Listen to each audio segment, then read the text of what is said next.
af Leif Vesper Andersen. Leif Vesper Andersen er en dansk ungdomsforfatter, som fik tildelt Lærerforeningens børnebogspris i 1974. Jeg har valgt at læse op på bogen Heksefeber, både fordi det er en interessant bog, men også fordi bogens temaer omkring frygt, fordomme, uvidenhed og intolerance er meget vigtige og desværre stadig aktuelle. Heksefeber handler om den 15-årige dreng Esben, der aldrig har kendt sin far, og da hans mor bliver brændt på bålet som heks, løber han sin vej i angst, for ikke at folk skal finde på at anklage ham. Ude på en eng støder han på en gammel mand, Hans. Han er en troldkarl og bor ude i skoven. Esben flytter ind til ham. Hans passer godt på ham og hjælper ham i den svære situation, han befinder sig i. Esben har det rart og ikke længere bange. Men en dag dukker der en mand op, som er alvorligt syg af blodforgiftning. Hans skal ikke nå at redde ham. Det skaber vrede hos folk, og tilliden til Hans forsvinder. Han bliver anklaget for at stå i led som en djævel. Hans bliver brændt på bålet i mørke. Hans satte sig hos den syge og tog ham varsomt i hånden. Lidt efter lidt forsvandt kampen. Da solen havde nået sin middagshøjde, var de to mænd på vej med ham op over bakken. Han var ikke syg længere. Han var død. Tror du virkelig, de kommer og henter dig? Gensynet med døden havde fået Esben til at fryse og gjort hans øjne sorte. Han kunne ingenting spise. Overfor ham sad Hans.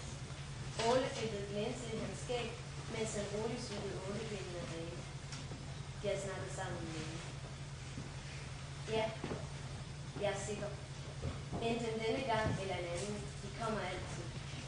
Det svimlede for Esben, og hans mave trak sig sammen i angst. Skulle den tryghed, han så pludselig havde fået foræret, lige så pludselig tages fra ham igen? Så sprang han op, og da han talte, lød hans stemme, som dengang Hans havde fundet ham på enden. Lad os flygte, Hans. Vi kan tage båden, vi kan da finde et nyt sted.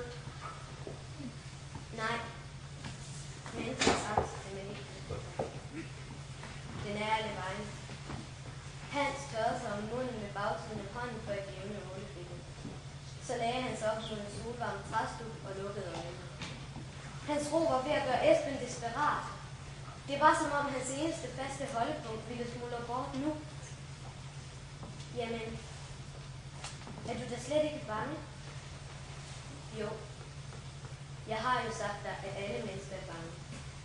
Men man kan ikke flygte altid. Jeg har flygtet hele mit liv. Da jeg kom hertil, lovede jeg mig selv, at jeg ikke ville flygte længere. Hvad flygtede du for? For alt og alle.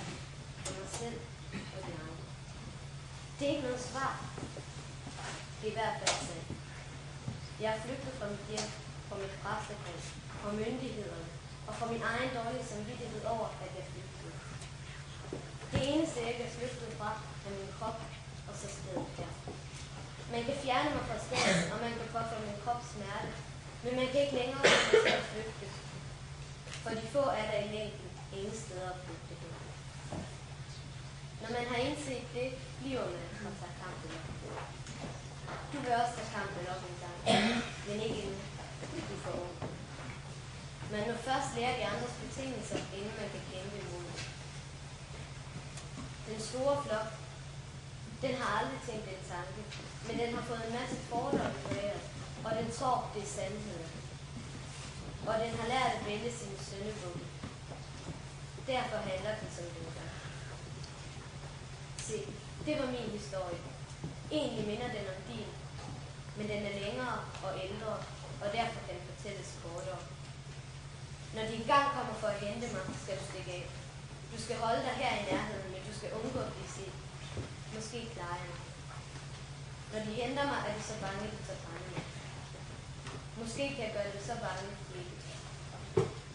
Hvis du en dag ser røgen over bakkerne, ved du, hvad der sker. Så har de ikke været bange nok, og så må du hellere stikke af.